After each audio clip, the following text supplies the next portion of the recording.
Assalamualaikum warahmatullahi wabarakatuh, sahabat sejuta kisah.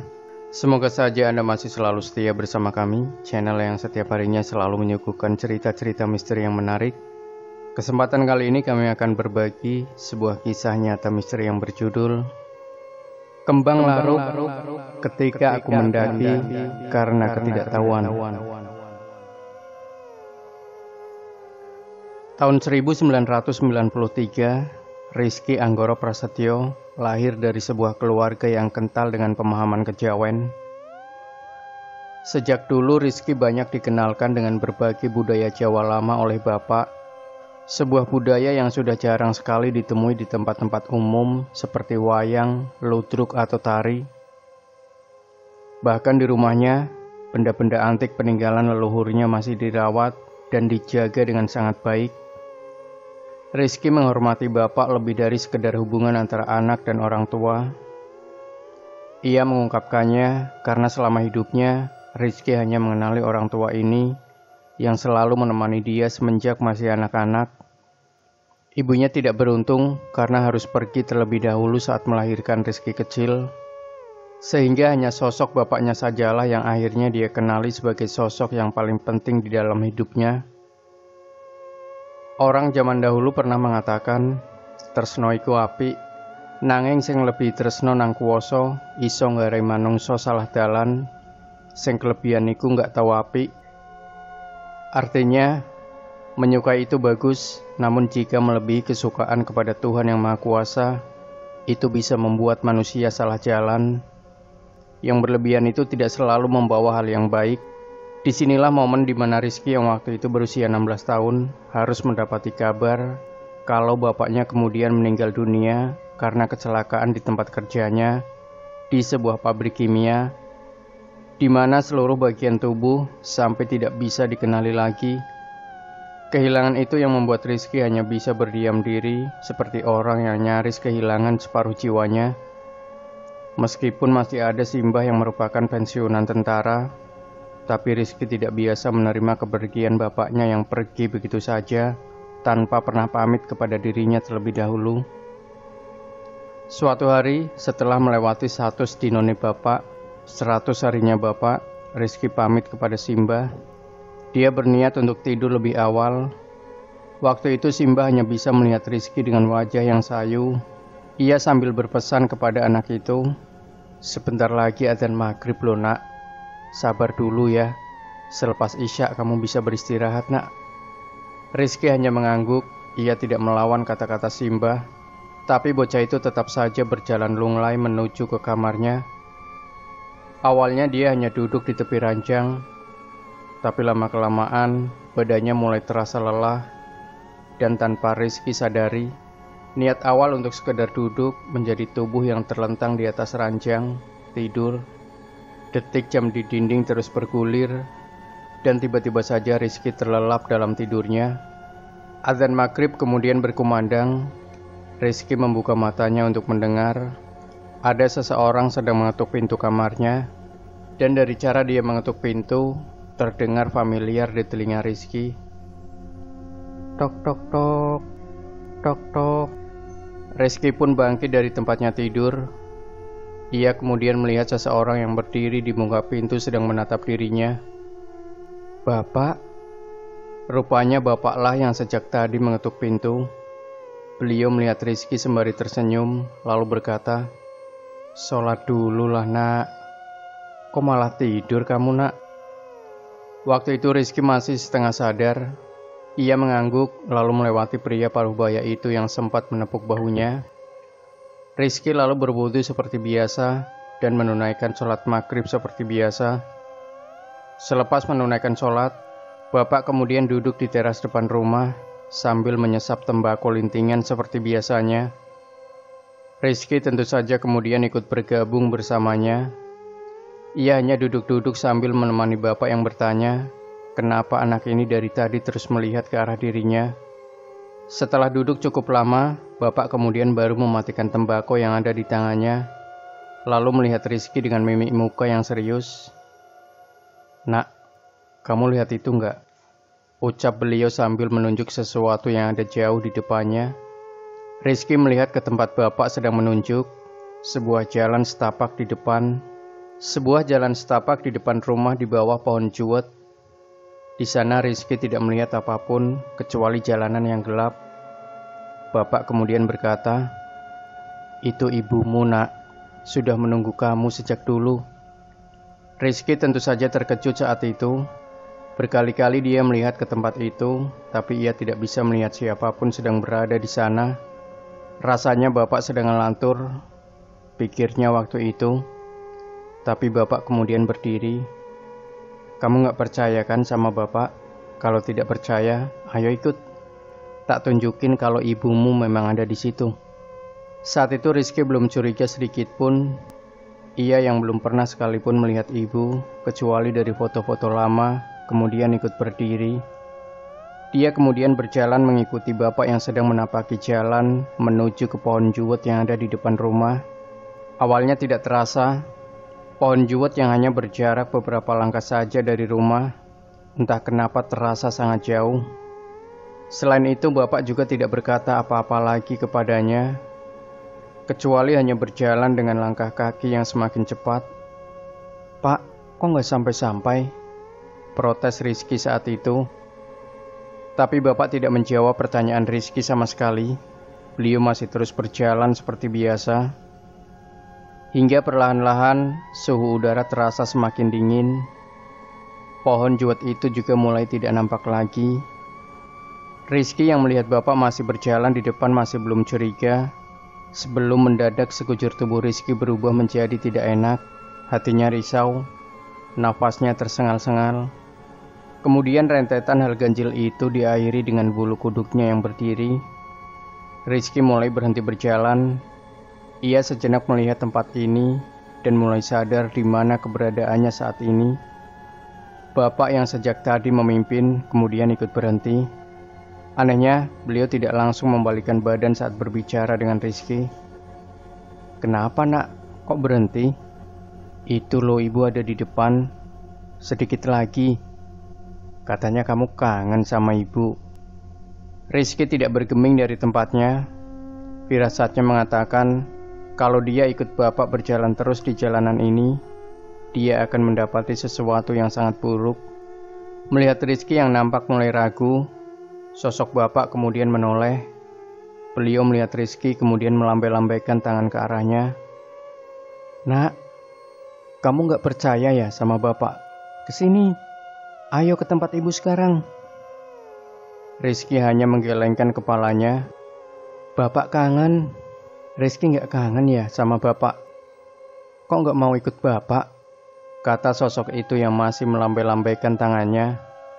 Rizky masih diam saja. Kini tubuhnya tiba-tiba saja merinding sewaktu ada hembusan angin yang seperti melewati dirinya. Rizky tahu di mana tempat ini. Ia mengenalinya. Jalan ini tidak salah lagi adalah jalan yang menuju ke arah kuburan desa. Kuburan tempat orang-orang mati biasa dimakamkan. Mana saat bapak kemudian berhenti melambaikan tangan, Rizky sudah berdiri di antara nisan-nisan tua, lengkap dengan pohon-pohon kamboja yang ada di sekelilingnya. "Kamu gak mau ikut karena bapak? Apa karena kamu sudah sadar kalau aku bukan bapak?" Seketika itu wujud bapak menjadi bentuk wujud pocong, tapi berwarna hitam, yang kain kafannya benar-benar terlihat kotor, seperti diselimuti oleh arang. Mulutnya rusak, dengan bola mata merah menyala. Sosok itu melayang beberapa senti dari permukaan tanah, menuju ke tempat Rizky. Rizky hanya bisa beristighfar. Tapi aneh, kakinya tidak bisa pergi dari tempat itu.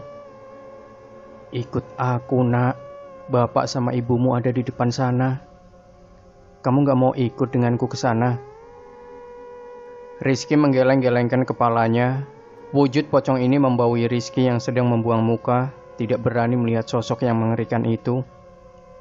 "Anak ganteng, anak pinter, anak pancer kliwon. Aromamu begitu wangi, wangi darah yang masih terasa manis. Ikut, ikut, ikut." Rizky meraung berteriak, dan seketika dia terlonjak dengan badan yang terpelanting karena sesuatu seperti menjerat tubuhnya. Saat itulah Rizky melihat Simbah yang terhenyak di samping para tetangga desa yang melihat wajah Rizky dengan sorot mata terkejut sekaligus ngeri. Bagaimana hal itu bisa terjadi? Rizky juga merasa nafasnya terasa sulit dan tersengal. Saat itulah Rizky kemudian melihat dirinya.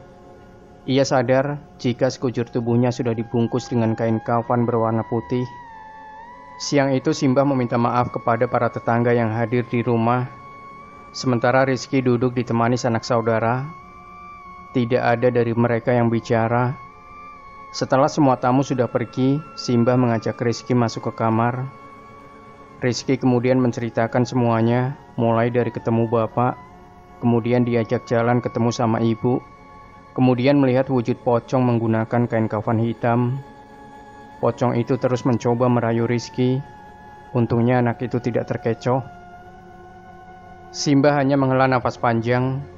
Beliau tahu kehilangan membuat manusia berada di titik paling rendah dalam hidupnya. Dan saat itu terjadi mereka yang suka memanfaatkan keadaan, bergerak masuk tidak menutup kemungkinan makhluk-makhluk seperti itu juga akan ikut bergabung. Simbah kemudian menceritakan versinya. Kalau saat adzan maghrib berkumandang, Simbah masuk ke kamar Rizky. Di sana beliau melihat Rizky sedang tidur. Tapi firasat buruk orang tua tidak bisa dibohongi. Ia segera membangunkan bocah itu yang sekujur tubuhnya dipenuhi oleh peluh. Simbah mulai khawatir, badan Rizky mendadak menjadi panas. Tidak hanya itu, nafasnya tersengal seperti orang yang terkena asma. Simbah kemudian memanggil orang-orang termasuk mantri desa. Tapi semua orang tidak bisa membangunkan Rizky yang seperti hanyut dalam tidurnya. Semakin malam semakin mengkhawatirkan. Dari badan yang sebelumnya panas tinggi mendadak menjadi dingin. Nafas Rizky juga tidak beraturan. Beberapa orang menyarankan agar ada yang mau mengadzani anak itu. Simbah pun melakukannya. Dan tiba-tiba tubuh Rizky mengejang hebat. Dibantu orang-orang, semua melafalkan adzan yang semakin keras. Tubuh Rizky semakin mengejang. Bahkan bocah itu menjerit-jerit seperti orang kesurupan. Saat ada di titik paling jauh, tubuh Rizky kemudian berhenti bergerak. Denyut nadinya lenyap.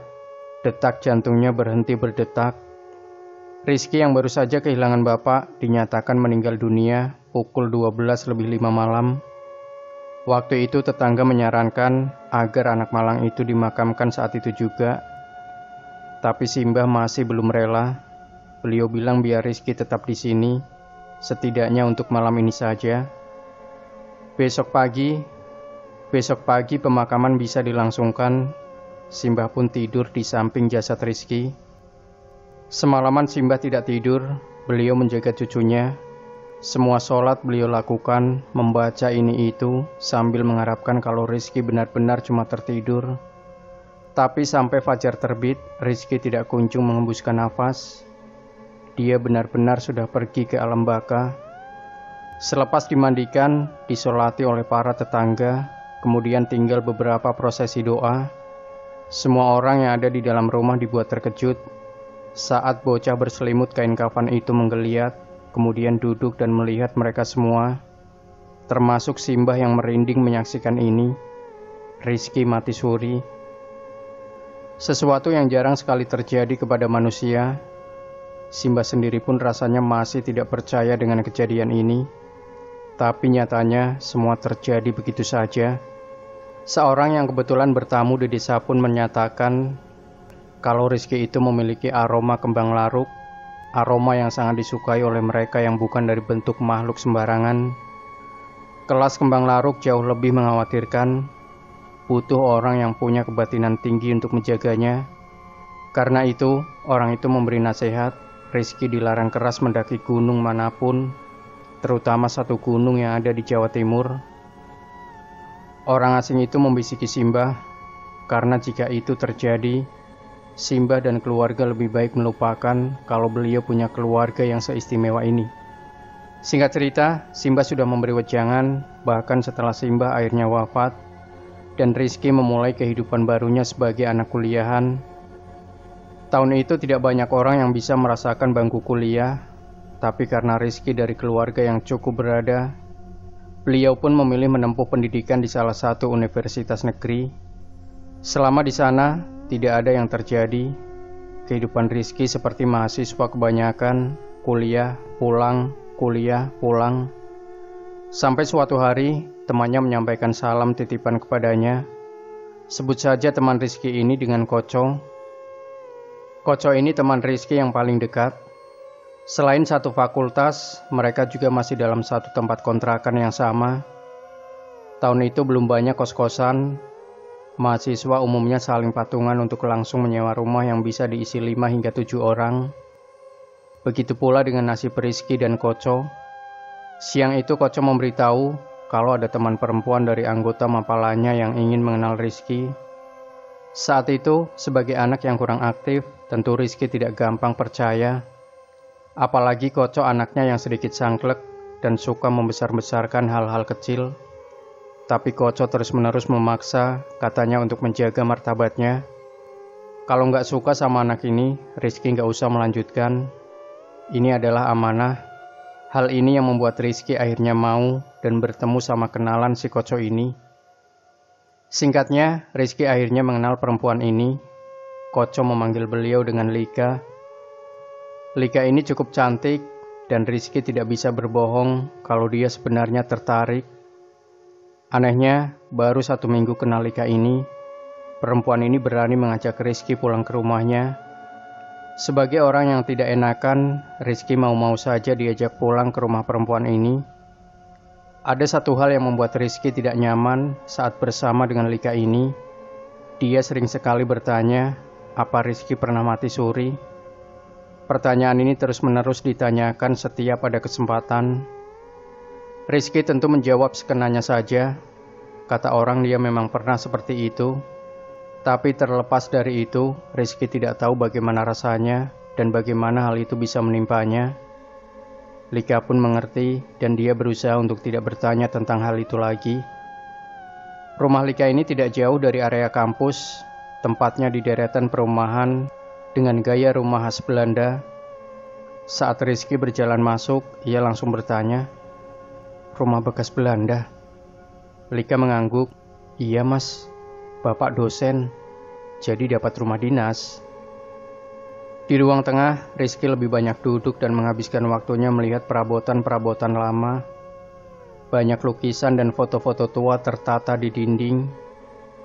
Tidak ada yang menarik dari rumah ini, selain firasatnya yang menunjukkan kalau rumah ini punya sesuatu yang gelap di dalamnya. Sementara Lika meninggalkan Rizky di dapur bersama dengan pembantunya. Sendirian di dalam rumah itu membuat Rizky tidak punya pilihan lain selain memperhatikan figura-figura foto yang tergeletak di atas meja buku. Di sana Rizky melihat foto sepasang perempuan kembar. Fotonya jauh lebih tua dari tahun Rizky, sehingga ia menyimpulkan kalau mungkin ini foto ibu Lika. Saat Rizky memperhatikan dengan seksama foto itu, Lika tiba-tiba sudah berdiri di belakangnya, kemudian berbicara, "Itu foto ibu sama tante. Ibu itu kembar mas, kalau kamu tanya." Rizky yang merasa tidak enak karena bersikap tidak sopan, kemudian mengangguk dengan canggung. Ia melihat Lika meletakkan gelas berisi teh sebelum perempuan itu mengatakannya, "Mas tahu tidak tentang sejajar berdua?" Rizky tentu saja bingung, karena ini kali pertama dia mendengar pertanyaan seperti ini. Rizky kemudian menggelengkan kepalanya, mengaku kalau dia tidak tahu arti dari jajar loro yang Lika tanyakan. Perempuan itu hanya mengangguk, tidak menanyakan perihal itu lebih lanjut. Setelah cukup lama mereka mengobrol, Rizky kemudian meminta izin ke belakang. Lika kemudian memberitahu di mana kamar mandinya. "Di belakang ada Mbak Nu. Kalau kamu bingung, tanya saja sama beliau mas." Rizky mengangguk. Di perjalanan, Rizky semakin merasa tidak nyaman dengan kondisi rumah ini. Mungkin karena rumah tua membuat Rizky tidak terbiasa berada di dalamnya. Saat itu, Rizky bertemu dengan Mbak Nu. Beliau wanita paruh baya yang sangat sopan. Bahkan Mbak Nu masih menunjuk menggunakan jempol tangannya. Rizky pun mengikuti arahannya. Rizky membuang air di samping sebuah sumur yang ditutup dengan kayu dari pohon trambesi. Setelah ia selesai dengan urusannya, niatnya kembali ke ruang tengah, sebelum Rizky seperti melihat Lika sedang berada di salah satu kamar dengan pintu yang terbuka. Rizky tentu saja kemudian mendekat ke kamar itu. Di sana Lika sedang duduk sejajar dengan cermin di meja rias di salah satu kamar. Anehnya, cara duduk Lika ini terlihat janggal. Tubuhnya tegap dengan selaras, wajahnya melihat ke cermin terus-menerus. Rizky sebenarnya merasa tidak nyaman. Ia bisa mendengar degup jantungnya berdetak 2 kali lebih cepat. Satu hal lagi, sekujur badan Rizky tiba-tiba seperti menggigil dengan sendirinya. Tapi Rizky kelewat nekat. Ia hanya penasaran apa yang dilakukan oleh kenalannya ini. Berdiri di depan pintu sendirian dengan seorang perempuan yang dikenal sedang duduk selaras dengan cermin merupakan keadaan yang tidak mengenakan. Rizky pun berniat memanggil kenalannya ini. Saat tiba-tiba Lika ini memutar tubuhnya, lalu seperti dengan sengaja membelakangi Rizky. Lika, panggil Rizky saat itu. Tapi sosok Lika ini tidak berbalik, tidak juga bergeming, membiarkan laki-laki ini seperti orang konyol yang hanya berdiri di luar pintu. Saat Rizky merasa mungkin ada alasan lain, Rizky berniat pergi sebelum Lika memanggilnya. Toto. Rizky seketika berhenti. Toto, kata Lika lagi. Rizky sempat bingung kenapa perempuan ini memanggil Toto. Sebelum Rizky sadar sesuatu, dia cukup mengenal dialek-dialek lawas dari sejarah lama. Toto adalah panggilan Roni Belanda kepada laki-laki pribumi. Rizky yang berdiri di depan kamar melihat Lika atau yang menyerupai dirinya menoleh, tapi dengan cara yang sangat pelan. Anehnya, bagian badannya tidak bergeming atau ikut memutar. Hanya kepalanya saja yang kemudian menyeringai melihat Rizky. Saat itulah pintu kamar ditutup oleh Mbak Nu. Mas, kamu itu mengerti apa enggak? Tidak sopan jalan-jalan di rumah orang kalau tidak memiliki kepentingan. Rizky sempat menunjuk ke pintu kamar, tapi Mbak Nu mengantar Rizky kembali. Setibanya di ruang tengah, Lika yang sama, baju yang sama sedang duduk seperti orang yang sudah menunggu sejak tadi. Rizky tidak berbicara apapun, begitu juga Mbak Nu yang langsung berjalan pergi. Suasana mendadak menjadi tanggung dan kemudian Lika mengatakannya, aku sama Koco sama anak-anak lain angkatanku mau mendaki. Kamu mau ikut gak, Mas? Entah kenapa aku kok ingin kamu ikut. Mau ya? Entah kenapa Rizky tidak bisa menolak ajakan perempuan itu, terutama selepas dia menengok teh yang ada di depannya. Mau ya, Mas? Aku maksa soalnya, kata Lika. Rizky kemudian bisa melihat jika di belakang Mbak Nu sedang melotot ke arahnya tanpa alasan yang jelas.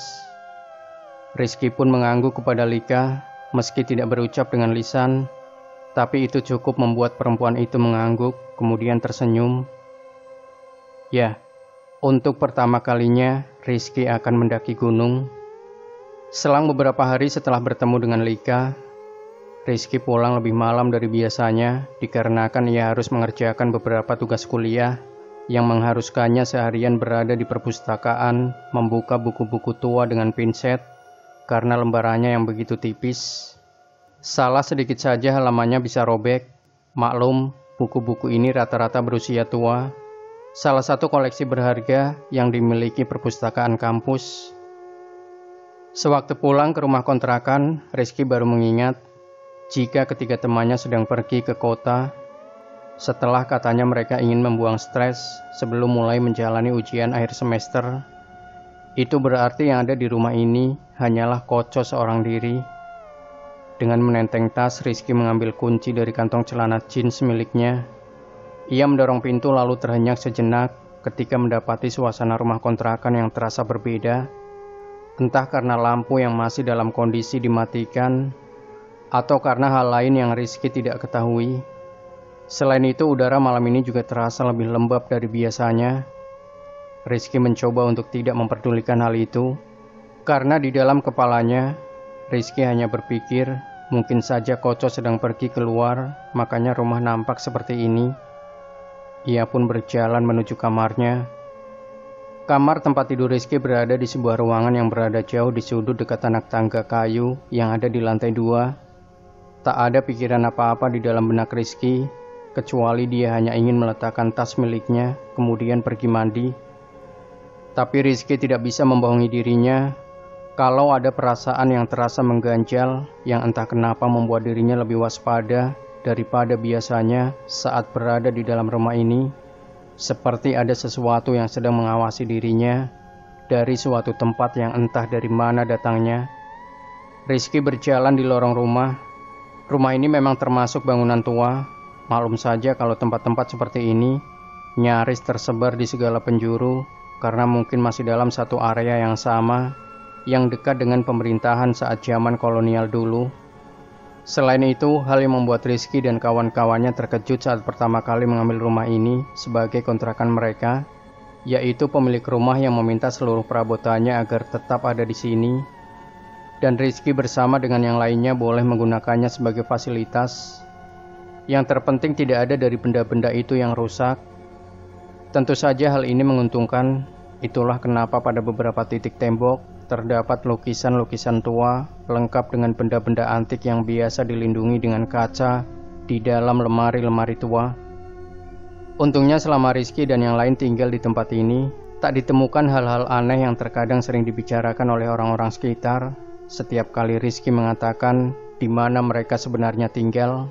Hanya saja malam ini, di rumah ini memang terasa lebih berbeda dibandingkan malam-malam biasanya.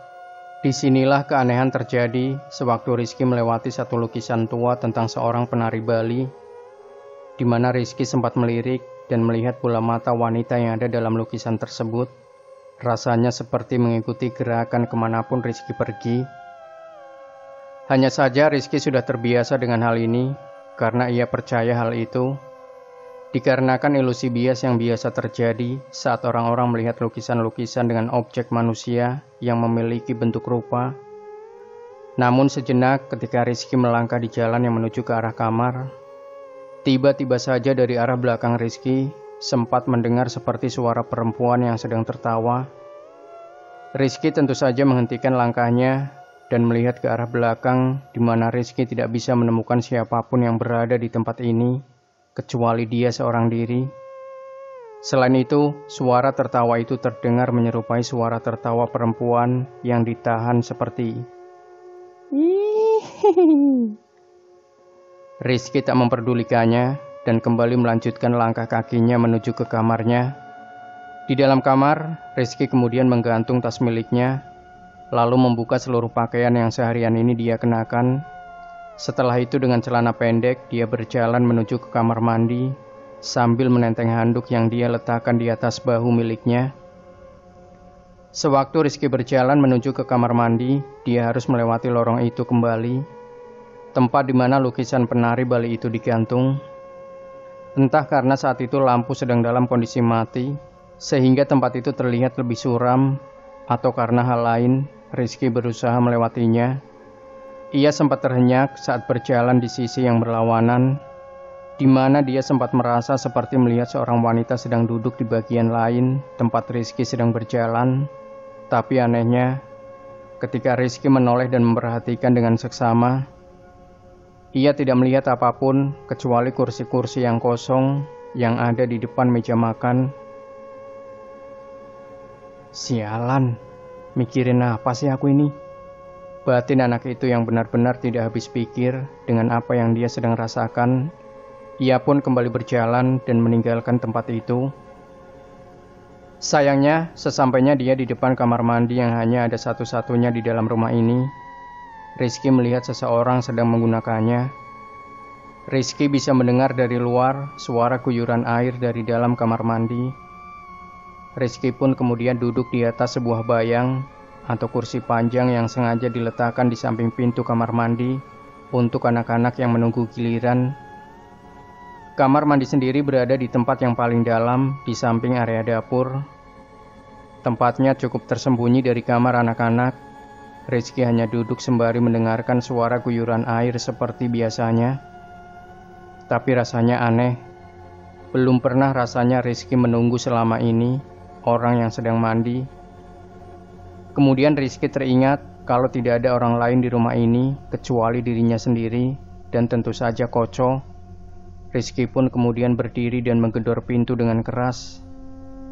Co, ini kamu kan? Tak berselang lama, suara guyuran itu berhenti sejenak. Rizky terdiam menunggu jawaban sebelum ia mendengar orang yang ada di dalam kamar mandi berbicara. Iya, aku ini Mbut. Kenapa? Sabar dong, habis ini aku selesai. Rizky pun merasa lega mendengar suara dari sahabatnya ini. Jancuk, kukira kamu itu setan, Jing. Soalnya aku tadi gak melihat kamu ada di rumah. Orang yang ada di dalam kemudian tertawa sembari menyahut kepada Rizky. Oh alah Mbut. Zaman sekarang masih saja takut sama setan. Tenang. Anak model kayak kamu, meskipun wangi, gak membuatku menginginkanmu. Kecuali mbak itu yang sejak awal kayaknya suka sama kamu. Mendengar itu Rizky sempat terdiam sebentar. Ia berdiri di depan pintu sambil memikirkan apa maksud dari mbak yang dikatakan oleh Koco ini. Mbak siapa yang dia maksud? Tapi Koco tidak mengatakan apapun lagi, karena kemudian terdengar lagi suara guyuran air, dan Rizky kembali duduk sambil berujar, Jangan lama-lama, Jing. Aku juga ingin cepat-cepat mandi. Badanku sudah gatal semuanya. Rizky kembali duduk sambil memandang ke sisi ruang tengah. Entah kenapa tempat ini begitu sepi. Anehnya, kenapa baru sekarang Rizky menyadarinya, atmosfer di dalam rumah ini terasa menakutkan. Sambil menunggu Koco selesai dari dalam kamar mandi, Rizky melamun memikirkan kenapa dia mau ikut naik ke gunung. Bukankah selama ini dia tidak pernah melakukan kegiatan itu? Kira-kira apakah dia nanti sanggup? Fisiknya, mentalnya, entahlah. Rizky masih berkutat memikirkan hal itu sebelum dari ruang tengah Rizky melihat bayangan seseorang sedang mendekat ke arahnya. Rizky memandang bayangan gelap itu yang tinggal beberapa langkah lagi dari dirinya. Rizky terdiam memikirkan siapa yang datang. Apa salah satu temannya memutuskan pulang? Tapi betapa terkejutnya Rizky ketika melihat bayangan gelap itu tiba-tiba melompat dan berteriak mengejutkannya. Hiya! Teriaknya sambil memamerkan gigi-giginya yang besar. Jancok, kamu itu dipanggil-panggil jalan saja terus, Jing. Kamu gak dengar ya? Aku dari tadi nungguin kamu di pos gerbang kampus. Nyelonong saja jadi orang. Rizky termangu diam. Ia melihat Koco sedang berada di hadapannya. Entah kenapa Rizky bahkan sampai tidak tahu apa yang bocah ini sedang bicarakan, karena telinganya mendadak seperti orang yang tuli. Woi, bangsat, kamu itu kenapa? Kamu dengar aku apa enggak sih? Rizky masih diam mencoba mencerna isi kepalanya, sebelum ia sadar dan berjalan, kemudian mendorong pintu kamar mandi. Sial, batin anak itu yang seketika sadar saat melihat pintu kamar mandi bisa didorong dengan tangannya, dan lagi tidak ada siapapun yang ada di dalamnya. Woi, ngapain sih? Ada apa? Kok diam saja? Rizky menelan ludah. Ia bersumpah sewaktu duduk di atas bayang ini, ia tidak melihat satu orang pun yang berjalan keluar dari dalam kamar mandi itu. Dan lagi, bagaimana bisa Koco datang dari arah luar rumah, sedangkan tadi benar-benar ada yang menjawab perkataannya. Rizky pun mengurungkan niat untuk mandi. Ia berkata kepada Koco, negara sedang susah untuk itu. Mereka harus menghemat air. Rizky pun kembali ke kamarnya. Malam semakin larut, Koco kemudian mendatangi kamar Rizky. Ia melihat Rizky sedang duduk di atas ranjang miliknya. Bocah itu nampak sedang membuka buku. Koco sejenak mengetuk pintu kemudian berjalan masuk. Nampaknya anak itu sudah bisa mengira-ngira apa yang baru saja terjadi. Tanpa basa-basi, Koco kemudian langsung mengatakannya, kamu digangguin ya sama yang ada di kamar mandi. Mendengar itu, tentu saja Rizky hanya bisa melongo. Sepertinya Koco lebih tahu sesuatu yang tidak Rizky ketahui. Maksudmu apa? Enggak, kamu loh. Kok kayak begitu reaksinya? Kamu digangguin sama yang jaga rumah ini? Tidak lagi bisa berbohong, Rizky kemudian menceritakan semuanya. Koco hanya manggut-manggut tidak berkomentar. Anak itu juga nampaknya tidak terlalu terkejut dengan apa yang baru saja terjadi. Halah, gak apa-apa, itu cuma godain. Mungkin ingin kenalan sama kamu. Rizky hanya mengangguk. Koco kemudian melanjutkan, aku juga sering bertemu dengan yang seperti itu. Malah aku pernah lihat gayung yang bisa terbang. Tapi ya gak apa-apa. Rumah seperti ini justru aneh kalau gak ada yang jagain seperti itu. Rizky mengangguk kembali. Apa yang Koco katakan memang benar. Hal-hal di luar nalar memang ada dan tidak seharusnya dia takut dengan hal seperti itu. Di tengah-tengah pikiran Rizky yang campur aduk, kemudian ia ingat dengan pembicaraan saat dia tadi sedang dikerjai. Mbak-mbak itu siapa maksudnya? Tapi Rizky memilih mengurungkan niat untuk mengatakan hal itu kepada Koco.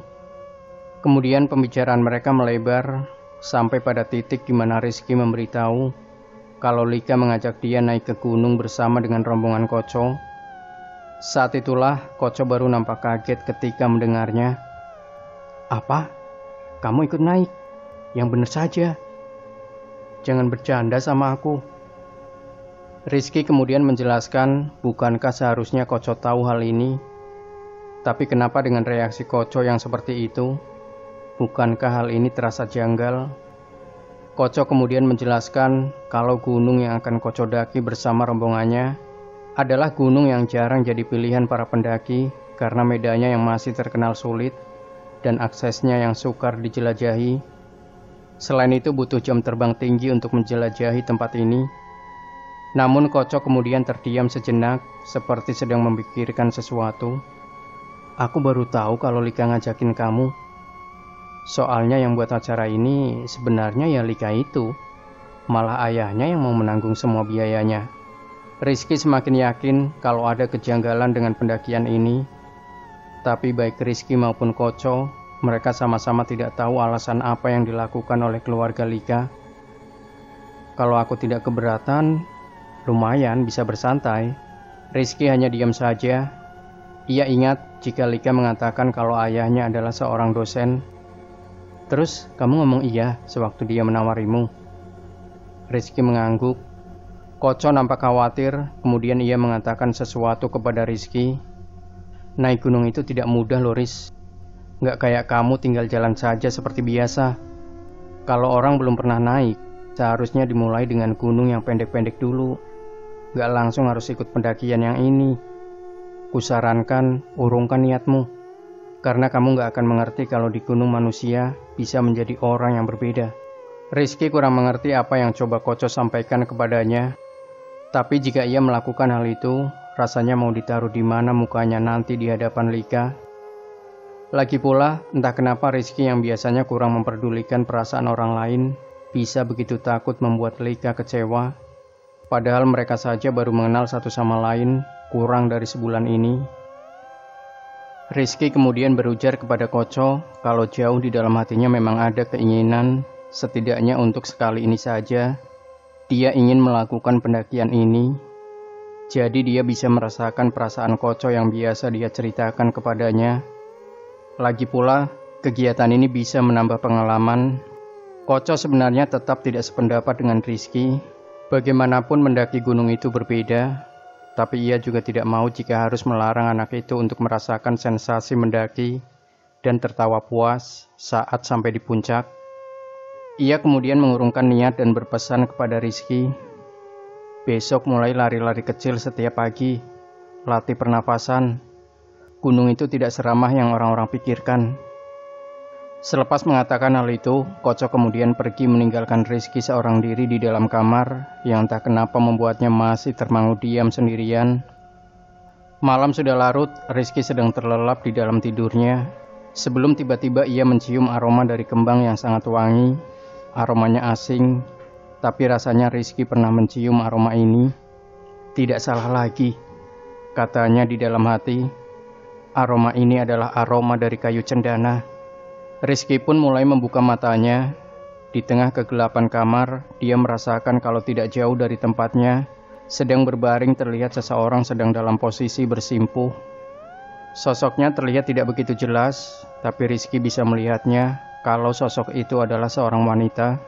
Rambutnya panjang tergerai sampai menyentuh lantai. Posisinya bersimpuh membelakangi Rizky. Rizky yang masih belum sepenuhnya sadar, nampak terhenyak di atas tempat tidurnya. Ia memandang pada bagian kepalanya seperti ada sesuatu yang berkilau kekuningan, seperti sebuah mahkota. Yang anehnya terlihat familiar bagi Rizky. Anak itu nampak bingung, apakah dia sedang dalam kondisi bermimpi atau sudah terjaga.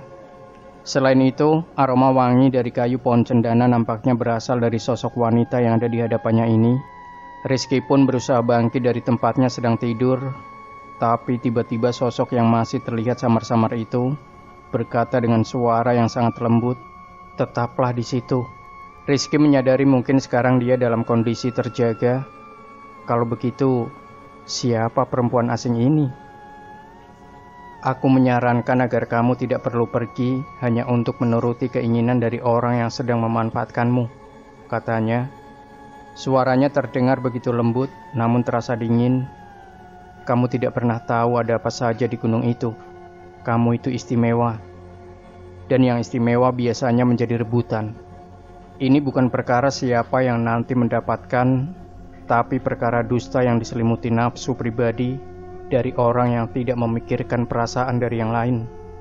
Urungkan, ya, urungkan, urungkan," teriaknya dengan suara yang tinggi. Rizky bisa melihat sekilas wajah wanita itu, dan seketika ia menyadari kalau sosok yang sedang bersimpuh di hadapannya ini memiliki perawakan yang sama persis dengan sosok wanita yang ada di dalam lukisan penari Bali. Pagi harinya, Rizky terbangun dengan kepala yang terasa sakit. Ia tidak bisa membedakan lagi apakah semalam dia bermimpi ataukah hal itu memang terjadi. Entahlah, tapi mengenai pesan itu, rasa-rasanya ada bagian di dalam hatinya yang juga ragu dengan pendakian ini.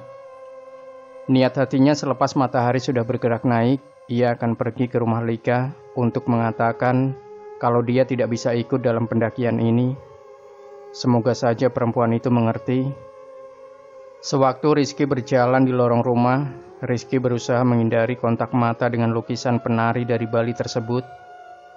Tapi nampaknya hal itu sulit dilakukan, karena meskipun Rizky mengalihkan pandangan, ia sempat melihat ke arah bola mata wanita yang ada dalam lukisan. Wanita itu terlihat seperti sedang tersenyum ke arahnya. Rizky sampai di rumah Lika saat matahari ada di atas kepala. Ia memarkirkan motor RC100 keluaran tahun 95-nya itu di halaman depan di bawah pohon jambu. Ia sempat mendongak ke arah pintu rumah. Yang anehnya, Lika seperti tahu akan kedatangannya. Wanita itu tersenyum menungguinya. Rizky mendekat dan wanita itu menyambutnya. "Monggo mas," katanya lembut. Rizky bingung. Aneh sekali tubuhnya seperti menolak keras untuk mengatakan maksud kedatangannya. Di atas meja juga tersaji teh yang sama seperti sebelumnya. Dan sekali lagi, Mbak Nuk melotot dari ruang seberang. Lika mendorong Rizky agar meneguk teh itu. Setelahnya dia berkata sangat senang setelah Rizky setuju mau ikut pendakian ini. Dan hari ini juga ada yang mau Lika tunjukkan kepada Rizky alasan kenapa dia sampai hati melakukan ini. Singkatnya, Lika mengajak Rizky pergi ke rumah yang ada di bagian dalam, tepatnya di sekitar area dapur. Mbak Nuk sempat menghentikan mereka. Ia berbicara, "Jangan non, kalau bapak tahu, Anda atau saya bisa dihajar non." Tapi Lika menanggapi Mbak Nuk dengan senyuman yang membuat wanita parubaya itu ketakutan dan menyingkir. Maka mereka kembali berjalan. Tangan Lika mengapit tangan Rizky, menuntunnya ke sebuah ruangan yang benar-benar terlihat gelap. Bahkan sinar matahari pun tidak bisa menyusup masuk. Lika menyalakan lampu Petromax yang ada di dinding, kemudian membawanya sembari menunggu Rizky agar mengikutinya. Masuklah mereka ke salah satu pintu berwarna hijau muda yang dipenuhi goresan aneh di depannya. "Mas Rizky tahu kan kalau ibu itu kembar?" Rizky mengangguk sambil menahan hidungnya yang tiba-tiba mencium aroma yang busuknya setengah mati. Sampai Rizky merasa mual saat berada di dalam ruangan itu.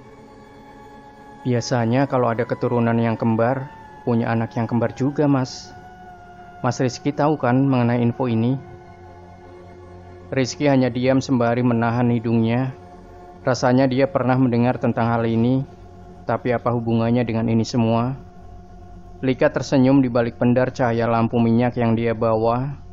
Jujur, tiba-tiba Rizky merinding di depan anak ini. Lika menarik satu tangan Rizky, memintanya mendekat ke bagian dalam kamar. Aroma busuk yang tidak bisa Rizky jelaskan membuat rasanya ia ingin berlari pergi, tapi tertahan saat Rizky melihat seonggok kain putih yang menutupi sesuatu di dalamnya. Rizky terdiam sejenak dalam hening. Lika kemudian menarik kain yang menutupinya. Di sana Rizky bisa melihat apa yang ada di dalamnya. Rupanya sosok yang nyaris sama persis dengan Lika, hanya saja kulitnya berwarna putih, sangat-sangat pucat. Bagian hidungnya ditutup oleh kapas, dan dia terbungkus dalam balutan kain kafan. Si Mbak pernah mati suri kayak Mas Rizky. Dia sudah dilarang naik ke gunung karena beliau itu memiliki aroma seperti kembang laruk. Tapi si Mbak enggak mendengarkan kami waktu itu. Saat ini si Mbak ditemukan dalam kondisi begini. Sudah dilakukan apapun untuk mengembalikannya, tapi tidak ada yang berhasil.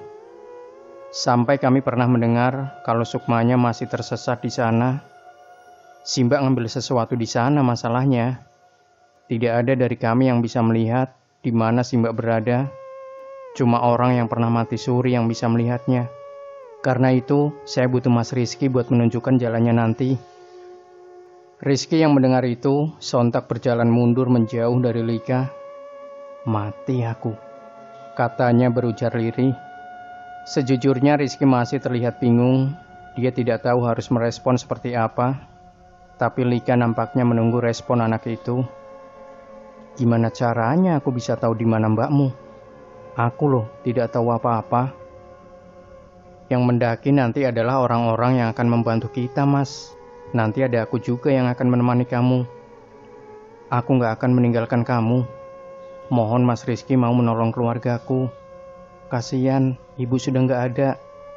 Bapak setiap malam menangis sendirian. Yang nolong itu siapa aja? Kamu itu yakin bisa selamat? Gimana kalau menambah korban? Kamu atau aku gak bisa pulang. Jangan membuat hal ini jadi perkara sepele. Aku sudah sering ketemu yang seperti ini. Lika untuk sejenak terdiam. Suasana di tempat itu terasa sangat hening. Hingga rasanya tempat itu seperti kedap suara. Ya sudah, kalau Mas Rizky akhirnya tidak mau, saya gak maksa. Monggo Mas Rizky pulang. Ngomong-ngomong, hati-hati kalau pulang. Mas Rizky nggak tahu kan apa saja yang sudah masuk ke dalam perut. Lika menyeringai memberi jalan Rizky untuk pulang. Tapi anehnya Rizky seperti tidak bisa pergi dari tempat itu. Ia tidak mau meninggalkan Lika di sini sendirian. Monggo Mas. Lika masih menyeringai memberi jalan. Lika kemudian mendekat menyentuh pipi Rizky. Ia berbisik, nggak apa-apa, nggak apa-apa. Yang nemenin kita bukan orang-orang sembarangan. Mereka siap nanggung resiko. Setiap malam jasad si Mbak jadi rebutan. Banyak sekali makhluk yang tidak akan saya ceritakan. Jadi mohon maaf kalau pakai cara begini ya Mas. Rizky mengangguk. Ia seperti menurut apa saja kata perempuan ini. Mereka kemudian keluar dari ruangan itu. Setelah meninggalkan ruangan itu, Rizky terhenyak melihat seorang pria tua yang mengenakan kacamata. Kulitnya sawo matang dan menatap Lika serta Rizky dengan sorot mata yang tidak bisa ditebak. Rizky menyadari mungkin beliau inilah bapak Lika. Awalnya dia kira orang ini akan menolong Rizky, tapi kemudian dia berkata kepada Lika, semua yang kamu butuhkan sudah kupersiapkan ya nak. Hati-hati, bapak hanya bisa mendoakan kalian. Hari itu Rizky menginap di rumah Lika. Mbak Nuk juga mengurusi semua kebutuhannya selama sehari. Dan keesokan paginya, Bapak Lika menawarkan diri untuk mengantar mereka ke stasiun. Perjalanan mereka akan dimulai dari titik pertemuan ini. Rizky kemudian teringat dengan rombongan Koco dan berniat menanyakan hal itu. Lika kemudian mengatakan kalau semua rombongan Koco tidak ikut, kecuali Koco sendirian di sana. Hanya orang-orang pilihan yang Lika bawa, karena tujuan mereka juga bukan untuk mendaki, tapi mencari. Rizky kemudian bertanya, apa Koco tahu tentang maksud dan tujuan mereka ini? Lika menjawab, Koco tidak perlu tahu dan dia harus ikut agar tidak menimbulkan kecurigaan siapapun. Tapi Lika menjamin orang-orang bawaannya adalah orang-orang yang berguna. Di stasiun, Bapak Lika kemudian langsung pergi tanpa mengucapkan sepatah kata pun kepada mereka berdua. Lika berjalan dengan langkah kaki yang cepat, melewati banyak sekali orang-orang yang ada di stasiun, tempat di mana berbagai orang berkumpul menjadi satu. Pedagang, pelancong, semua orang memenuhi stasiun, dan mereka akan saling berebut gerbong masuk. Penumpang kereta masih belum diatur. Di sana Lika melihat Koco dan orang-orang yang akan bergabung, rupanya sudah berkumpul. Di sana pula Rizky akhirnya bisa melihat orang-orang itu. Seorang pemuda dengan rambut keriting panjang, dengan badan tegap menyapa Lika dan Rizky. Seorang perempuan berambut pendek dengan jaket tebal mengangguk. Juga ada seorang anak yang mungkin lebih muda membawa tas lonjong, dengan sepatu karet pendakian, dan yang terakhir Koco. Lika menyapa semua orang, begitu juga dengan Rizky.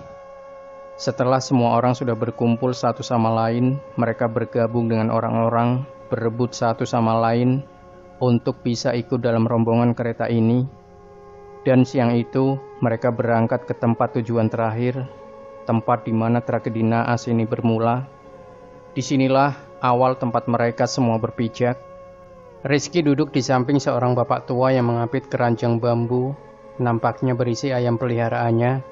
Sedangkan Koco beradu tenaga berhimpit-himpitan dengan seorang pria berbadan bongsor.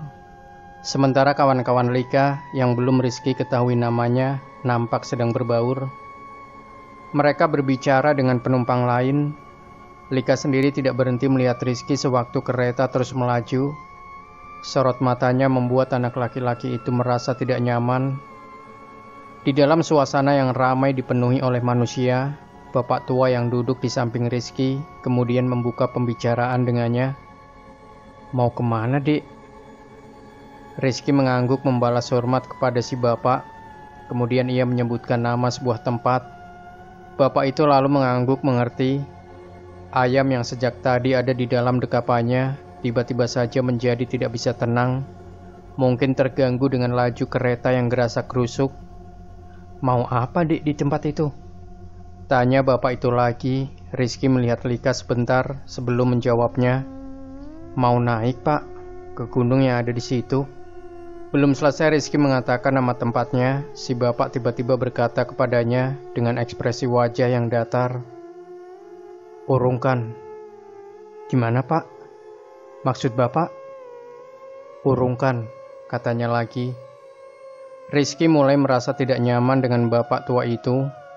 Sorot matanya benar-benar berbeda dengan tadi. Rizky mencoba melihat ke arah Lika yang juga melihat dirinya dari bangku yang lumayan jauh. Saat menoleh kembali ke bapak tua itu, Rizky dibuat tersentak dari tempat duduknya. Kedua tangannya memegang bagian wajah Rizky, lalu berteriak sangat keras. Urungkan jacilik. Untungnya salah satu kawan Lika, pria tegap dengan rambut panjang agak keriting itu datang. Pria itu langsung mendorong bapak tua itu, sambil satu jari jempolnya seperti menyentuh keningnya.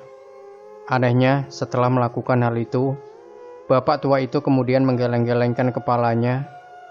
Kejadian itu membuat Rizky menjadi pusat perhatian orang-orang yang ada di dalam gerbong. Untungnya tidak ada yang tahu kejadian yang sebenarnya. Semua orang kembali ke tempatnya masing-masing. Pria itu kemudian berjalan mundur, meninggalkan Rizky. Bapak tua itu melihat Rizky kemudian bertanya kepadanya lagi, mau kemana, Dik? Seperti itulah, belum sampai menginjak tanahnya saja, hal janggal sudah mulai terjadi. Rizky tidak bisa membayangkan apa yang sebenarnya sudah menunggu dirinya. Kereta yang ditempuh oleh Rizky memakan waktu kurang lebih 10 jam.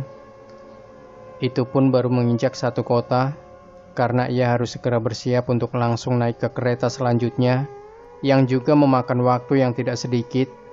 Sejujurnya ini adalah perjalanan yang paling melelahkan bagi Rizky. Mereka baru sampai di kota terakhir pukul 11 siang. Setelah itu, Lika baru bisa memimpin semua orang menuju ke suatu tempat yang tidak jauh dari stasiun terdekat. Sebuah bengkel tua yang entah dimiliki oleh siapa. Bengkel itu menampung mobil besar dan Lika menemui seseorang di sana.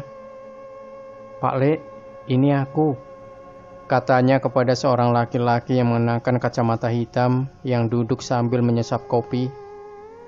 Laki-laki itu membuka kacamatanya dan langsung mengenali Lika. "Loh, kamu nak? Kamu ngapain di sini? Kamu masih belum paham ya sama..." Belum juga orang itu selesai berbicara, Lika sudah memotong pembicaraannya. "Sekarang aku sudah membawa bunganya." Setelah mengatakan itu, laki-laki itu kemudian memandang ke semua orang. Ia nampak terkejut, terutama saat melihat wajah Rizky. "Edan," ujar laki-laki itu.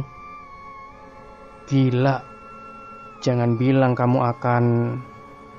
Lagi-lagi belum selesai berbicara, Lika memotong ucapan orang itu. "Sudah, sekarang antar ke rumahnya Mbah Kung. Kita ngomong saja di sana." Orang itu masih menunjukkan ekspresi yang gelisah. Ia tidak berhenti melihat Rizky. Ini tentu saja hal yang sangat mengkhawatirkan. Kamu itu nggak juga paham kapan harus berhenti. Semua orang kemudian naik ke mobil Jeep butut milik orang itu. Rizky duduk di samping perempuan berambut pendek yang selalu tersenyum setiap kali Rizky tanpa sadar melihatnya. Koco sendiri juga lebih banyak diam, tidak seperti Koco yang biasanya. Dari stasiun mereka kemudian menuju ke sebuah desa yang ada di kaki gunung. Tempatnya sangat jauh di pedalaman. Sempat melewati bagian-bagian jalur setapak dengan pohon-pohon tinggi besar di kanan kiri. Bahkan mobil harus melaju di atas lintas sungai kecil. Setelah melewati segala halang rintang, barulah mereka melihat sebuah gapura yang dibangun dari batu bata merah. Jika diperhatikan, gapura ini cukup lama, dengan rumah-rumah di sepanjang jalan yang terus naik, sampai akhirnya mobil Jeep berhenti di satu rumah dengan halaman yang luas. Orang itu kemudian turun dan menuntun mereka bertemu dengan seorang kakek tua yang sedang memberi makan ayam. Awalnya tidak ada yang terjadi dengan mereka. Bahkan setelah melihat Lika, tak ada perubahan ekspresi apapun, sampai orang tua itu melihat Rizky dan seketika wajahnya berubah. Orang tua itu sontak berteriak dengan nada yang keras, "Kamu gila, apa maksudmu ini?" Lika kemudian maju dan berusaha menjelaskannya, tapi kakek tua itu tidak mau mendengarkan. "Ikut aku, kau juga." Sementara Koco dan yang lain menunggu di sebuah bangunan mirip musola atau padepokan yang ada di bawah pohon rambutan. Di dalam ruangan itu, Mbah Kung, orang yang sudah bertahun-tahun diberi mandat jadi juru kunci di atas tanah ini, berteriak kepada Lika. Wajahnya benar-benar menakutkan, tidak seperti wajah tenang yang sebelumnya dia tunjukkan. "Kamu itu mencari masalah di sini. Gak begini caranya untuk mencari saudaramu. Bisa-bisa yang gak bisa pulang itu kalian juga."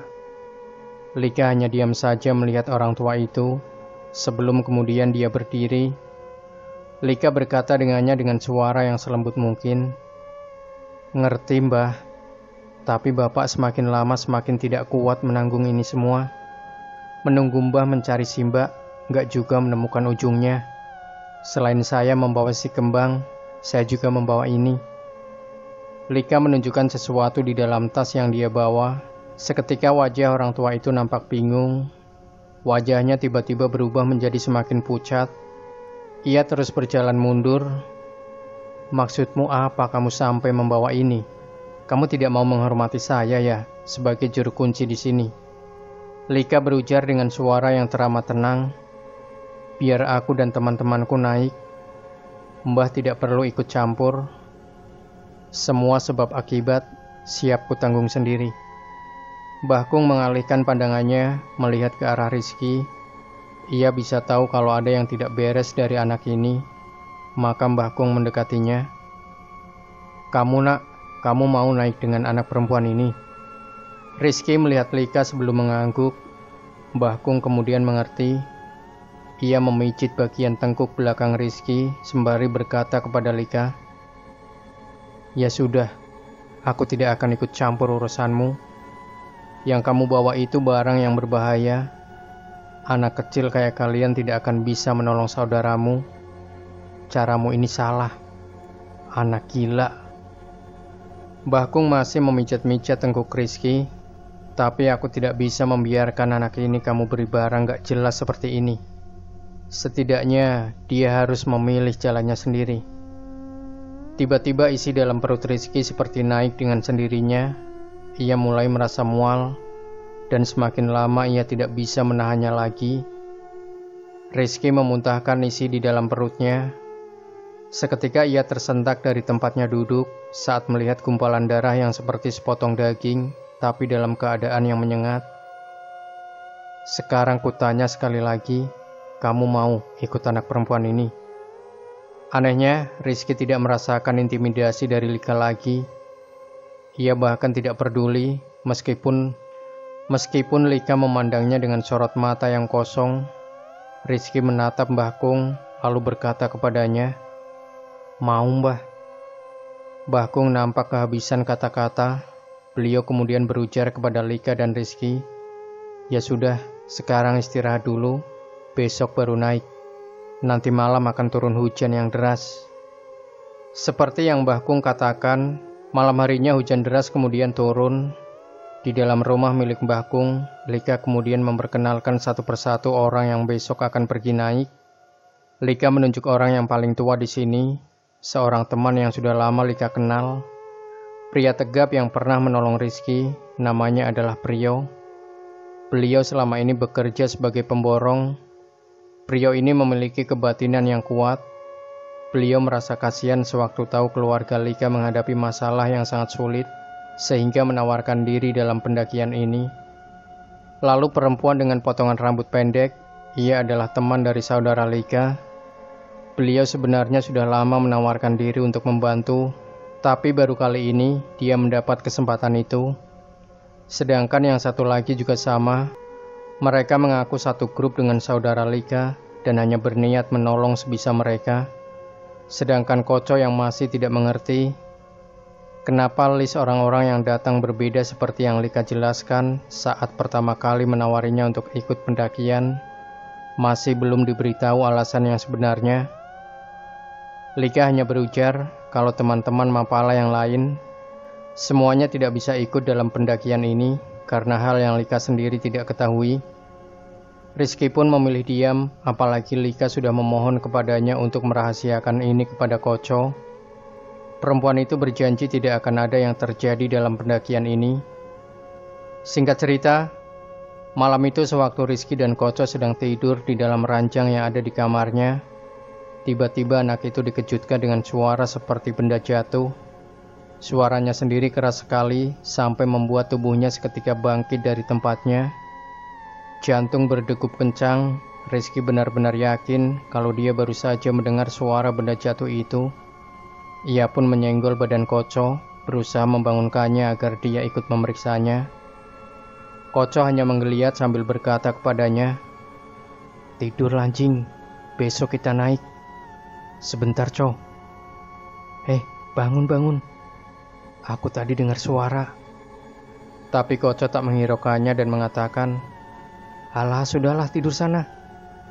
Karena kesal, Rizky menjambak rambut Koco dan membuat anak itu seketika membuka kedua matanya. Dengan wajah yang dongkol, Koco berkata, "Apa sih, Blok? Ngapain sih, Blok?" Rizky kemudian menjelaskan kalau tadi dia mendengar suara benda jatuh keras sekali. Dia pikir mungkin ada yang gak beres.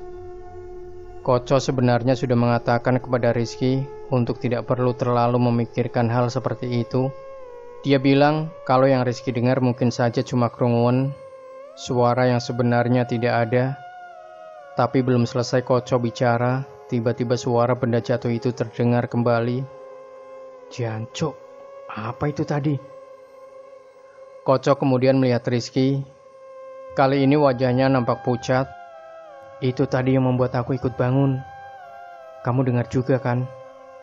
Koco mengangguk. Rizky kemudian melangkah turun diikuti Koco. Rizky berjalan mengendap-endap di dalam rumah Mbah Kung bersama dengan Koco. Rumah Mbah Kung ini besar, tapi masih berlantaikan tanah. Mereka melihat keluar kamar, di mana seluruh ruangan dalam keadaan sunyi senyap. Tidak ada siapapun, kecuali mereka berdua. Sahabat Sejuta Kisah, kisah ini masih lumayan panjang, dan pastikan Anda tidak melewatkan bagian kedua dari sebuah kisah nyata misteri, karya sang penulis besar, Simple Man. Jangan lupa berikan komentar Anda, like, share video ini, subscribe channel Sejuta Kisah, dan kembali nantikan cerita-cerita misteri terbaru dari kami. Wassalamualaikum warahmatullahi wabarakatuh.